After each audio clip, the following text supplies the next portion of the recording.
حضرت غوث پاک رضی اللہ تعالیٰ عنہ طالب علموں کو سبق پڑھا رہے تھے تو سبق پڑھاتے پڑھاتے نا ہاتھ آگے بڑھایا تو اچانک ہاتھ واپس آیا تو گیلا ہو گیا تھا سارا. تو تھوڑی دیر کے بعد ہی بندے پہنچ گئے. انہوں نے آ کے یا غوث کے نعرے بھی لگائے، وہ مچلے بھی، وہ روئے بھی، وہ قدم بھی چومے، اپنے مقدر پہ ناز بھی کیا. شکر ہے اللہ کا، اللہ نے ہمیں آپ کا غلام بنایا، شکر ہے. تو طالب علموں نے پوچھا ہوا کیا؟ کہنے لگے کشتی میں بیٹھے تھے تو ڈوبنے لگی تھی. ایک تاجر تھا تو ملک شام جاتا تھا اکثر تجارت کرنے کے لیے، مال کما کے لاتا، غریبوں کی بھی مدد کرتا.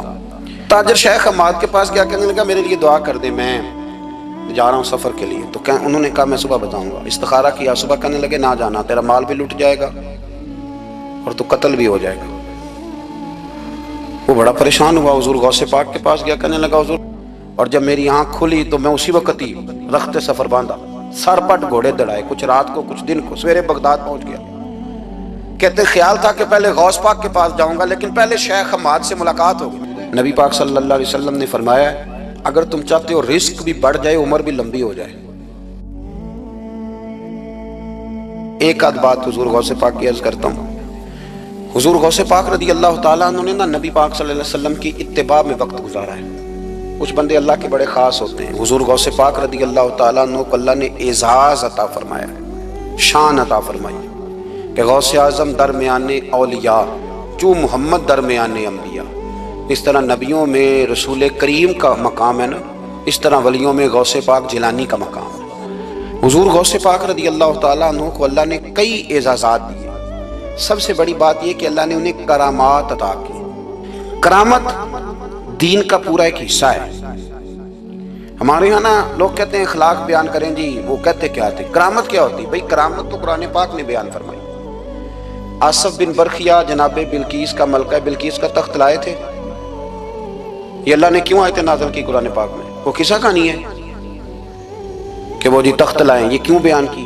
اور تخت آیا کس طرح آیا؟ انہوں نے کہا کہ آنکھ جھپکنے سے پہلے آ جائے گا. پھر آیا کہ نہیں آیا؟ ان سے پوچھا یہ کیسے آیا؟ کہنے لگے ھذا من فضل ربی.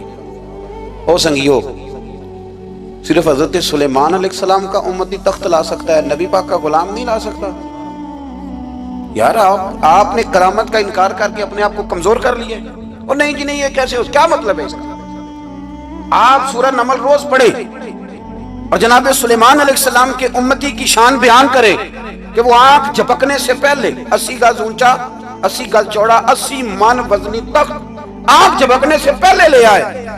کسی بندے کا ایمان خراب نہیں ہوتا. اور میرے غوث پاک جیلانی یہ وہ بندے ہیں جن کے بارے میں نبی پاک نے فرمایا کہ میری امت کے علماء بنی اسرائیل کے نبیوں کی طرح ہیں، امتیوں کی طرح نہیں. کن کی طرح؟ نبیوں کی طرح، نبیوں کی طرح. حضرت غوث پاک رضی اللہ تعالیٰ عنہ ہم کو ملانگ لوگ نہیں ہیں الحمدللہ تعالیٰ. ہم تو غوث پاک کی کرامت بھی مانتے ہیں پر قرآن و سنت کی اینک لگا کے مانتے ہیں. یہ میری بات سمجھ لیں. حضرت غوث پاک رضی اللہ تعالیٰ عنہ طالب علموں کو سبق پڑھا رہے تھے تو سبق پڑھاتے پڑھاتے نا ہاتھ آگے بڑھایا تو اچانک ہاتھ واپس آیا تو گیلا ہو گیا تھا سارا. تو شاگرد بھی بڑے سیانے ہوتے ہیں، انہوں نے سبق چھوڑ دیا، استاد جی کے گیلے بازو کو دیکھنا شروع کیا. حضور یہ کیا ہے؟ تو غوث پاک بھی غوث پاک تھے. ہر بندے کا ہاضمہ اتنا اچھا نہیں ہوتا کہ اس کو ہر بات ہضم ہو جائے. کئیوں کو بدہضمی بھی بڑی سخت ہوتی ہے، کھٹے کھٹے ڈکار آتے ہیں بات سن کے، کانوں سے دھواں بھی نکلتے ہیں کئی دفعہ. تو انہوں نے پوچھ لیا فٹافٹ کہ حضور یہ کیا ہوا؟ تو غوث پاک کو پتا تھا کہ سب کا ہاضمہ ٹھیک ہے. میاں صاحب نے بھی کہا تھا خاصان دی گلامہ آگے نہیں مناسب کرنی. اگلا شعر میں نہیں یہ پڑھنا کیونکہ زیادہ ڈاٹا ہے تو میں ادھر ہی رہتا ہوں. اتنا ہی کافی ہے کہ خاصان دی گلامہ آگے نہیں مناسب کرنی. انہوں نے کہا حضور یہ کیا ہے؟ تو آپ فرمانے لگے تمہارے والی بات نہیں. اللہ اکبر. ابھی سبق پورا ہو رہا تھا تو بندے دوڑے دوڑے آ گئے اور انہوں نے نعرے لگانے شروع، یا غوث یا غوث یا غوث. لوگ کہتے ہیں غوث پاک سے ملتا نہیں. میں کہ ٹھیک اندے انہوں نہیں نہ ملیا، جنہوں ملیا اس تے رولا پانا نہ بڑا ملیا بڑا ملیا بڑا ملیا. اپنا اپنا معاملہ نا. کسی نے کہا حضور کچھ نہیں دیتے تو کسی نے کہا میرے کریم سے گر قطرہ کسی نے مانگا، دریا بہا دیے، در بے بہا دیے. جس کو ملا ہے وہ تو شور کرے گا. تو تھوڑی دیر کے بعد ہی بندے پہنچ گئے. انہوں نے آ کے یا غوث کے نعرے بھی لگائے، وہ مچلے بھی، وہ روئے بھی، وہ قدم بھی چومے، اپنے مقدر پہ ناز بھی کیا. شکر ہے اللہ کا، اللہ نے ہمیں آپ کا غلام بنایا، شکر ہے. تو طالب علموں نے پوچھا ہوا کیا؟ کہنے لگے کشتی میں بیٹھے تھے تو ڈوبنے لگی تھی، تو ہم نے کہا کہ ہم تو غوث پاک کے ماننے والے ہیں، تو پھر حضور غوث اعظم کا دست مبارک نمودار ہوا ہے اور کشتی کو پکڑ کے کنارے لگا دیا ہے، کشتی کو پکڑ کے کنارے لگا دیا ہے۔ ایک قریب کہنے لگا یہ کیسے ہو سکتا ہے، تو دوسرا اس کی کمر پہ تھپکے دے کے کہنے لگا ویسے ہی ہو سکتا ہے جیسے آصف بن برقیہ کے ساتھ ہوا تھا، بالکل ویسے ہی ہو سکتا ہے۔ سیدنا غوث اعظم کی کرامات اتنی متواتر کے ساتھ ہیں کہ ملا علی قاری فرماتے اتنی تو کرامتیں سنی نہیں اتنی غوث پاک کو اللہ نے عطا فرمائی۔ رب کریم نے انہیں درجہ دیا، وقار دیا، ان کی دعاؤں کو قبولیت دی، اللہ نے انہیں اعزاز کے ساتھ نوازا، اللہ نے ان پر فضل فرمایا۔ ایک تاجر تھا تو ملک شام جاتا تھا اکثر تجارت کرنے کے لیے، مال کما کے لاتا، غریبوں کی بھی مدد کرتا، مدارس کی، مساجد کی، سب جگہ جہاں دین کی ضرورت ہوتی پہنچتا۔ ایک بغداد میں اور درویش بھی گزرے جن کا نام شیخ حماد ہے، وہ بھی بڑے درویش تھے۔ وہ تاجر شیخ حماد کے پاس گیا، کہنے لگا میرے لیے دعا کر دے، میں جا رہا ہوں سفر کے لیے۔ تو انہوں نے کہا میں صبح بتاؤں گا۔ استخارہ کیا، صبح کہنے لگے نہ جانا، تیرا مال بھی لوٹ جائے گا اور تو قتل بھی ہو جائے گا۔ وہ بڑا پریشان ہوا، حضور غوث پاک کے پاس گیا، کہنے لگا حضور وہاں بھی میں نے کہلا بھیج دیا ہے، سامان میرا پڑا ہے، جاؤں گا نہیں، پیمنٹ نہیں کروں گا، ملے گا نہیں تو خسارہ ہو جائے گا، مہربانی فرمائے۔ غوث پاک نے مراقبہ کیا، فرمایا تو جا اللہ خیر کرے گا، تو جا اللہ خیر کرے گا۔ مرید کا عمل کے یقین، پیر کا عمل کے یقین، چلے آپ فیصلہ کر لیں تو میں آگے بڑھتا ہوں۔ حضرت غوث اعظم رضی اللہ تعالیٰ عنہ نے مرید سے کہا تو جا اور اللہ خیر کرے گا۔ وہ گیا، کہتے میں نے پیمنٹ کی، مال لیا، واپس آیا، گھوڑوں کا سفر تھا، رستے میں رات کو ایک جگہ سویا، خواب دیکھتا ہوں، خواب میں ڈاکو آ گئے، انہوں نے پہلے مال لوٹا پھر مجھے قتل کیا، اور جب میرے گردن پہ انہوں نے خنجر چلائی، خواب دیکھ رہا ہوں تو میری فٹافٹ آنکھ کھل گئی، اور جب میری آنکھ کھلی تو میں اسی وقت ہی رخت سفر باندھا، سر پٹ گھوڑے دڑائے، کچھ رات کو کچھ دن کو، سویرے بغداد پہنچ گیا۔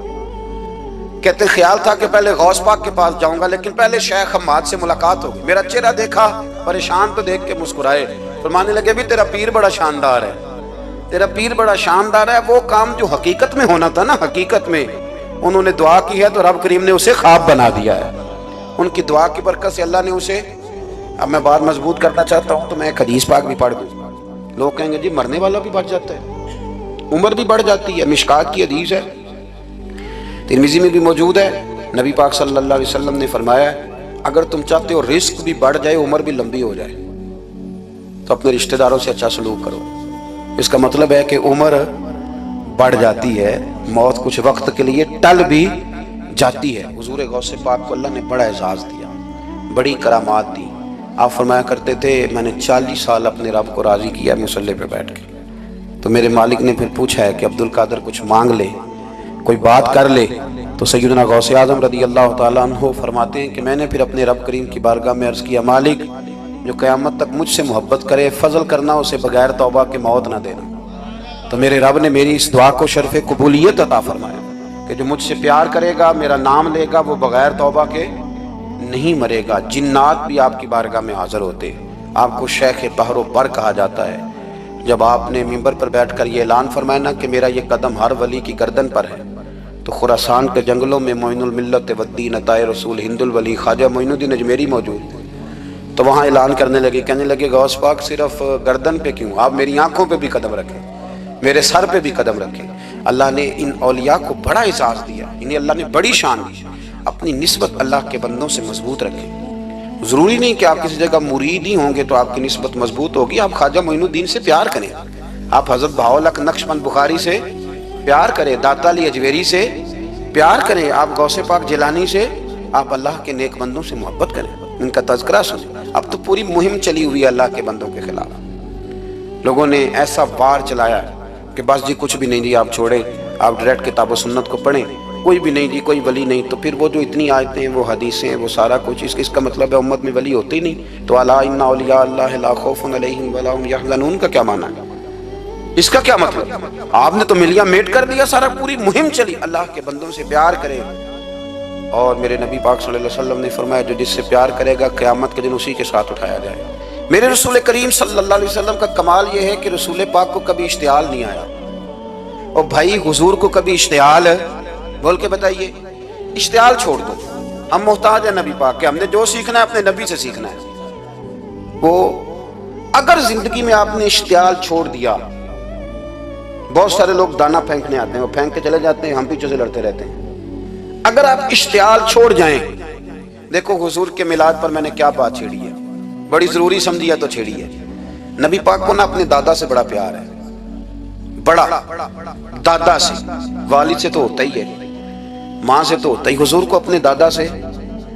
بخاری شریف میں حدیث ہے، جناب ابو سفیان رضی اللہ تعالیٰ عنہ حدیث کے راوی ہیں، فرماتے ہیں کہ جنگ میں حضور کے ساتھ تھا فتح مکہ کے بعد، تو کافروں نے بڑا شدید حملہ سامنے سے کر دیا۔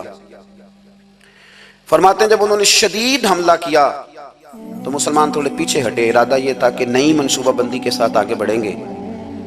کہتے ہیں میں نے نبی پاک صلی اللہ علیہ وسلم کے گھوڑے کی لگام تھامی ہوئی تھی، صحابہ پیچھے ہٹے پر حضور نہیں پیچھے ہٹے اور آگے بڑھے، تو میں نے کہا یا رسول اللہ سب لوگ پیچھے ہٹ رہے ہیں، ذرا پیچھے ہٹ کے نئی حکمت عملی، نئی تازگی کے ساتھ وار کریں گے تاکہ مقابلہ کر سکے۔ تو جنگ کا موقع ہے، جنگ کا وقت ہے، اور حضور وہاں نعرہ کیا لگاتے ہیں، فرمایا پیچھے نہیں ہٹنا، کیوں؟ انا النبی لا کاذب انا ابن عبد المطلب لا کاذب، فرمایا پیچھے نہیں ہٹنا ہے، ایک تو اس لیے نہیں ہٹنا کہ میں نبی ہوں اور یہ بھی سچ ہے، اور اس لیے بھی پیچھے نہیں ہٹنا کہ میں کوئی معمولی آدمی نہیں، میں عبد المطلب کا پوتا ہوں۔ اب پیچھے ہٹنا، کتنی دلچسپی ہے اپنے دادا کے ساتھ، کتنا پیار ہے۔ ضروری نہیں دادا پی ایچ ڈی ہو تو پھر ہی پیار کیا جائے، یہ بھی ضروری نہیں کہ دادا کروڑ پتی ہو تو پھر بھی پیار کیا جائے، یا دادا پیر ہو، صوفی ہو، عالم ہو تو پھر ہی پیار کیا جائے۔ ماں باپ تو ماں باپ ہی ہوتے ہیں، ماں باپ تو ماں باپ ہوتے ہیں۔ مجھ سے کوئی کہے میں اپنی اماں پہ 6 جلدوں میں کتاب لکھ سکتا ہوں، میں ذمہ داری سے کہہ رہا ہوں، وضو کے ساتھ بیٹھا ہوں، اگر کبھی اللہ مجھے موقع دے تو میں کئی جلدوں میں اپنے والد پر کتاب لکھ سکتا ہوں۔ یہ ضروری تو نہیں کہ ماں باپ پڑھے لکھے ہوں تو پھر ہی ان پہ لکھا جا سکتا ہے۔ ماں اگر اپلے بھی تھاپتی ہو نا، اسے الف با تا سا نہ بھی دیکھ کے پڑھنا آتا ہو تو بیٹے سے پیار کتنا کرنا ہے یہ اسے آتا ہوتا ہے، یہ اللہ اسے دیکھ کے بھیجتا ہے، اس کے لیے کسی پی ایچ ڈی کی ضرورت یہ اسے پتا ہوتا ہے، یہ اللہ تعالیٰ اس کے سینے میں پہلے اتارتا ہے۔ نبی پاک صلی اللہ علیہ وسلم کو بڑا پیار ہے، آنا ابن عبد المطلب، میں کوئی معمولی آدمی نہیں، میں عبد المطلب کا پوتا ہوں۔ یہ جنگوں میں حضور اعلان کرتے۔ اب دوسری کتاب دیکھی الوفا شریف میں اور شفا شریف میں حدیث ہے، حضرت عمر فاروق راوی ہیں، فرماتے میں کھڑا تھا، یہودیوں کا ایک بہت بڑا عالم ہے، زید بن دسنا اس کا نام ہے، حضرت بلال حبشی رضی اللہ تعالیٰ عنہ فرماتے ہیں کہ جب کہیں ضرورت پڑتی تھی تو ہم لوگوں سے قرضہ لیتے تھے، وہ ایک دن مجھے کہنے لگا مجھ سے قرضہ لے لیا کرو، میرے پاس پیسے پڑے ہوتے ہیں، میں نے اس سے قرضہ لے لیا نبی پاک صلی اللہ علیہ وسلم کے مہمانوں کے لیے، کیونکہ میری ذمہ داری تھی مہمانوں کی دیکھ بھال۔ آپ فرماتے ہیں کہ ابھی اس کے حضرت عمر فرماتے ہیں کہ وعدے میں 3 دن باقی تھے، میں حضور کے ساتھ تھا، وہ عالم تھا یہودیوں کا، تورات جانتا تھا، تو چوک میں اس نے کھڑا کر لیا اور کھڑا کر کے کہنے لگا نبی کریم صلی اللہ علیہ وسلم سے کہ میرے پیسے دیں، تو حضور صلی اللہ علیہ وسلم نے فرمایا کہ ابھی تو 3 دن باقی ہیں وعدے میں، انشاءاللہ وعدے پہ دے دیں گے۔ میں نے جو مضمون چھیڑا ہے وہ میں نے مکمل کرنا ہے، آپ میری بات پہ توجہ کرنا۔ میں کہہ چکا ہوں کہ حضور کو دادا سے بڑا ہی پیار ہے۔ اب وہ یہودیوں کا عالم کیا کہتا ہے نبی پاک کو، تانا کس طرح دیتا ہے، معاذ اللہ ثم معاذ اللہ، نقل کفر نہ باش۔ جب حضور نے کہا نا ابھی 3 دن باقی ہیں تو کہنے لگا جی معاذ اللہ ثم معاذ اللہ، پھر معاذ اللہ، کروڑ دفعہ معاذ اللہ، کہنے لگا جی عبد المطلب کی اولاد کا طریقہ یہ ہے، پیسے لے لیتے ہیں پھر واپس نہیں کرتے، ہے نا اشتعال والی بات۔ یعنی ویسے ہی آپ کسی کو کہیں کہ تیرے دادے کی اولاد ساری کا طریقہ ہی وہ گرم ہو جائے گا، اور اگر یہ کہہ دیا جائے اس ذات کے بارے میں جس سے آپ پیار بھی عشق کی حد تک کرتے ہوں، تو اب تھپڑ تو بنتے ہیں نا 4، اب ڈنڈا تو بنتا ہے نا۔ لیکن میرے نبی پاک اشتعال میں نہیں آتے تھے، مزاج نہیں تھا رسول کریم کا۔ نبی کریم صلی اللہ تعالی علیہ وسلم اتنی بڑی بات کر دی کہ حضرت عمر کہتے ہیں میں نے یوں کر کے تلوار پہ ہاتھ رکھا، نکال لی نیام سے باہر، گردن اڑاؤں گا اس گستاخ کی۔ رسول کریم نے فرمایا عمر یہ تو کیا کر رہا ہے، تیرے تو ذمہ یہ تھا کہ تو اسے نرمی کا کہتا اور مجھے پیسے دینے کا کہتا، اب اس طرح کر، اسے فلاں جگہ لے جا، وہاں کھجوریں پڑی ہیں تول کے دے دے، چل 2 کلو زیادہ بھی دے دینا۔ حضرت عمر فاروق رضی اللہ تعالیٰ عنہ کہتے ہیں میں نے کہا حضور زیادہ کس بات کی، میں تو پوری بھی ذرا ناپ تول کے دوں گا، اور احتیاط سے، کس بات کی زیادہ، اس نالائق کو زیادہ دوں؟ حضور فرمانے لگے زیادہ اس لیے دینی ہے کہ تو نے اسے ڈانٹا ہے، تو نے تلوار دکھائی ہے، اب 2-3 کلو زیادہ دینی ہے۔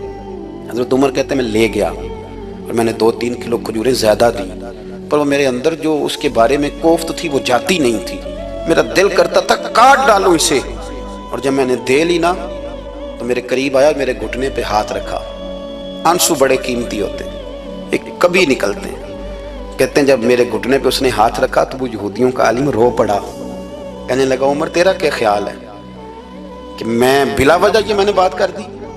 کہا نہیں، تو روتا کیوں ہے؟ پہلے بے ادبی کرتا ہے اب روتا ہے؟ تو کہنے لگا عمر میں کوئی معمولی آدمی نہیں، میں پڑھا لکھا بندہ ہوں، معمولی ہوتا تو جلدی مان جاتا، میں تورات کا، انجیل کا، زبور کا عالم ہوں، میں نے آخری نبی کی ساری صفتیں اپنی کتابوں میں پڑھی ہیں، میں نے ساری باتیں چھپ چھپ کے نبی پاک میں دیکھ لی تھی، ایک بات میں نے حضور کی آزمانی تھی ابھی، وہ یہ تھا کہ نبی پاک کے سامنے جتنی بھی جہالت کرو گے نا، اللہ کے رسول کا حلم اس پر غالب آ جائے گا، حضور کا صبر اس پر غالب آئے گا۔ میں نے نا آج وہ آزمانا تھا، اور میں نے نا سازش کر کے بلال کو پیسے دیے تھے، اور میں نے سازش کر کے 3 دن پہلے مانگے تھے، پر عمر تجھے مبارک ہو، میں نے تو آزما کے مانا ہے، تو بغیر آزمائے محمد عربی کا غلام بن گیا ہے، اب لے جا، مجھے معافی بھی دلا، اور نبی پاک صلی اللہ علیہ وسلم کی غلامی بھی میرے لیے، اس سند پہ بھی تو میرے ساتھ شامل ہو۔ زندگی میں اشتعال نہ اپنے آپ کو آنے دے۔ لوگ دنیا میں باتیں کرنے آئے ہیں، اور باتیں کرنے والے رہ جایا کرتے ہیں، باتیں کرنے والے، میری بات کی سمجھ آ رہی ہے، اور کام کرنے والے وہ کر جاتے ہیں۔ اگر آپ باتوں پہ آپ وقت گزاریں گے تو رہ گئے اشتعال۔ وکیلوں کو بھی یہاں اشتعال آتا ہے، یہاں ڈاکٹروں کو بھی اشتعال آتا ہے، یہاں فلانے کو بھی اشتعال آتا ہے، یہاں بھئی آپ کس چکر میں پڑ گئے؟ اگر آپ کو اشتعال ہی آنا ہے، آپ دیکھیں نا اہل طائف نے نبی پاک کے ساتھ کیا کیا۔ تاریخ میں نا کچھ الفاظ ایسے ہیں جو پڑھے نہیں جاتے۔ جب انہوں نے کہا کہ معاذ اللہ آپ نبی ہیں جو دروازہ دروازہ گھوم رہے ہیں، آپ نبی ہیں جن کے ساتھ لشکر ہی کوئی نہیں، پیسے ہی کوئی نہیں، آپ ہیں، اتنے سخت جملے، پتھر بھی مارے۔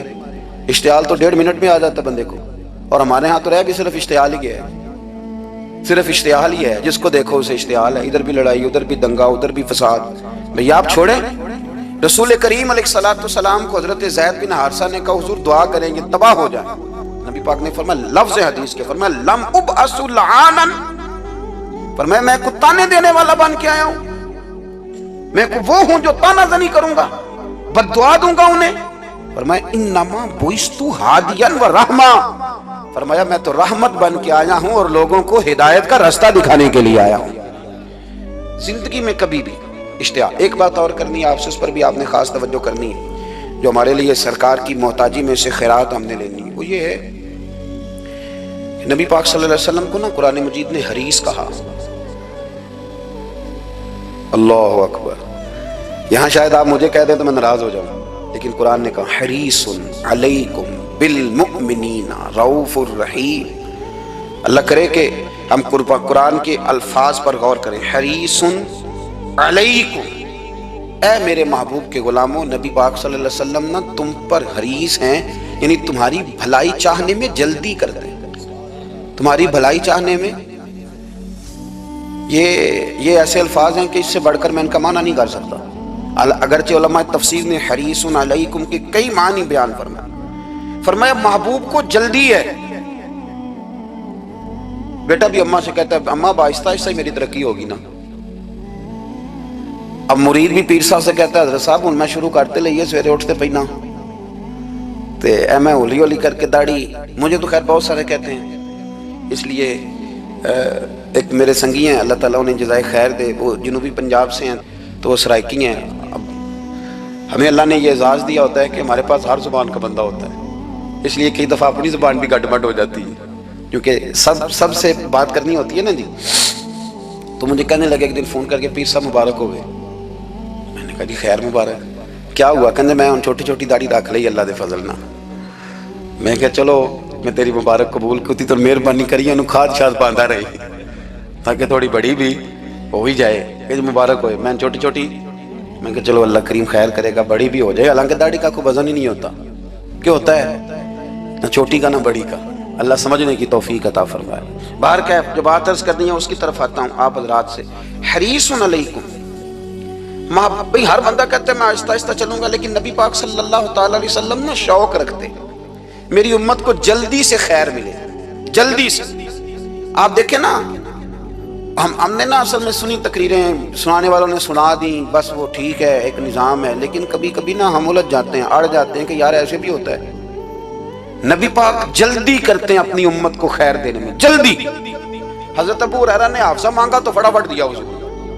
حضرت جابر ابن عبداللہ نے کہا حضور گھر میں غربت ہے تو فرمایا یہ کلو لے جا، کھول کے نہ دیکھنا کھجوریں، کھاتا رہنا، ختم کوئی نہیں ہوگا. جس نے جو مانگا نا، جو ذرا جلدی کر کے.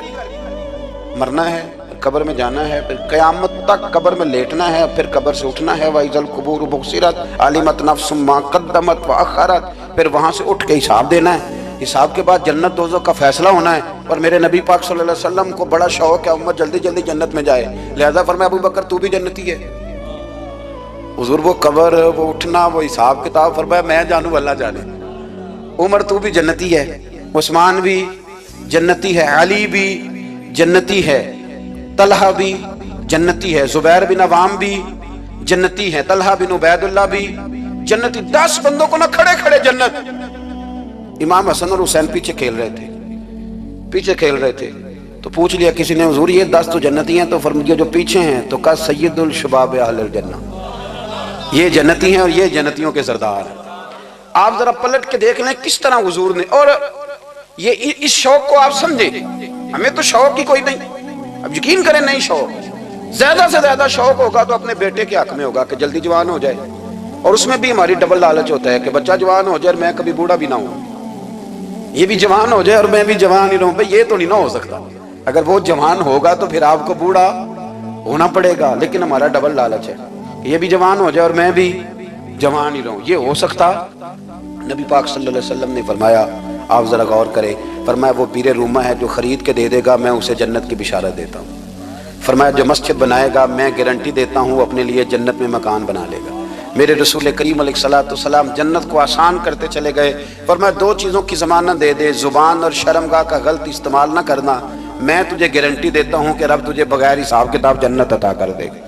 جلدی کے ساتھ حضور نے یہ شوق پیدا کیا. ہمارے ہاں نا ہر معاملے میں تیزی ہے. امیر راتوں رات ہونا ہے، حسین راتوں رات ہونا ہے، اور بادشاہ بھی نیک ذرا آہستہ آہستہ ہو کے کرنا ہے، آہستہ آہستہ آہستہ آہستہ. اور تو ہر بلے مسیحتے بہ رہنا ہے تو اور کتے بھئی ہے جی؟ بھئی مسجد اللہ کا گھر ہے، تیرے گھر بیٹھتے تو 2-3 دن زیادہ بیٹھتے، تو نے کہنا تھا کوئی اور کام بھی کریا کر. اللہ کے گھر بیٹھے ہیں تو یہاں بھی تجھے اعتراض ہے. کدھر جا کے بیٹھے، کدھر بیٹھے جا کے؟ ہمارا ایک پیر بھائی تھا، اللہ اکبر، تو حضرت صاحب کے پاس آ کے نا کسی نے شکایت لگائی اس کی کہ اس کے گھر والے کہتے ہیں تیار والے پیران کو لے بیٹھا رہنا ہے. تو سب آس پہ فرمانے لگے ایک باری پھر گل کری، کہتا جو کہتے ہیں ہر وقت پیروں کے پاس بیٹھ رہتا ہے. فرمایا یار بڑا مزہ ہے، ایک باری پھر کری. تو وہ جب حضرت صاحب کو مزہ آتا تھا تو ہمیں مفت میں ہی آنا شروع ہو جاتا تھا. تو یہ تو بڑی بات ہے نا جی کہ کوئی کسی اللہ والے کے پاس بیٹھتا ہے. میری بات کو سمجھ لیں، جلدی کرتے رسول کریم، ہمیں بھی تھوڑی جلدی کرنی چاہیے نبی پاک کا غلام بننے. صحابہ نے بڑی جلدی کی، آپ یقین کریں 1 منٹ بھی دائیں بائیں نہیں، بس آج حکم آیا، آج ختم، آج ہی عمل ہوگا، کل پرسوں کی بات کوئی نہیں. ساری دنیا جاتی ہے نا مدینہ شریف اور جا کے دیکھتی ہے مسجد قبلتین، 2 قبلوں والی مسجد. یار بڑا مشکل کام ہے، بڑا مشکل کام ہے. لوگ کہتے ہیں پہلا تسی انجان دے سو، اب یہ کہنا شروع کر دیا بڑا مشکل کام ہے. حضور نے 4 رکعتوں والی نماز 2 ادھر منہ کر کے پڑھائی اور پھر 2 رکھتے ہیں. اور یار مشکل ہے کام، بڑا مشکل. یہاں تو میرے بھائی پگڑی کا سٹائل بدل ناراض ہو جاتے ہیں. اور میرے رسول کریم صلی اللہ علیہ وسلم نے کعبے کا رخ ہی پھیر لیا تو سلام کے بعد صحابہ نے سوال نہیں کیا. کسی نے پوچھا کل تم نے 2 ادھر پڑھی تھی، آج 2 ادھر پڑھی. انہوں نے کہا ہم نے قبلہ نہیں دیکھا، ہم نے تو یہ دیکھا امام کدھر جا رہا ہے. حاجیو آؤ شہنشاہ کا روضہ دیکھو، کعبہ تو دیکھ چکے اب کعبے کا بھی کعبہ دیکھو. جلدی کریں، وقت بڑا تھوڑا ہے. بیماری فٹافٹ آ جاتی ہے، کچھ پتہ نہیں چلتا. کمزوری فٹافٹ آ جاتی ہے، کچھ پتہ نہیں چلتا. بہت سارے حالات ہیں جو جلدی خراب ہو جاتے ہیں. نبی پاک صلی اللہ تعالیٰ علیہ وسلم نے نا اپنی امت کو بڑی ساری خیر اللہ سے لے کے دی. ہمارا دین بڑی جلدی مکمل ہوا، 23 سالوں میں مکمل دین حضور نے ہمیں عطا فرمایا. اور پھر ایک اور مزے کی اور لطف کی بات یہ کہ ایک ہے کہ جنگیں بھی ہو رہی ہیں. ہم کہتے ہیں جی آرام سے بیٹھیں گے تو دین کی بات کریں گے، جنگیں بھی جاری ہیں. بدر ہے، احد ہے، آخر دم تک جس دن سرکار کا وصال ہوا اس دن بھی نبی پاک صلی اللہ علیہ وسلم نے لشکر روانہ کیا، اس دن بھی لشکر روانہ کیا، جنگیں بھی ہو رہی ہیں اور ساتھ ساتھ رسول پاک نماز، عبادت، تہجد، مسواک، شریعت، دین، تقوی، پرہیزگاری، ان ساری باتوں کا درس بھی بیان فرما رہے ہیں۔ ہم کہتے ہیں جی وہ فلانے حالات ٹھیک ہو جائیں گے کاروباری تو پھر میں مسجد ہوں، بھئی حالت جنگ میں بھی جنگ بھی چلتی رہتی تھی، تہجد بھی چلتی رہتی تھی، وہاں یہ حال تھا کہ وہاں پریشانی بھی چلتی رہتی تھی اور درود و سلام بھی چلتا رہتا تھا۔ میرے رسول کریم صلی اللہ علیہ وسلم کے غلاموں، اپنے زندگی میں ناکام وہ لوگ وہ جنہوں نے وقت ضائع کیا، وقت نہیں ضائع کرے۔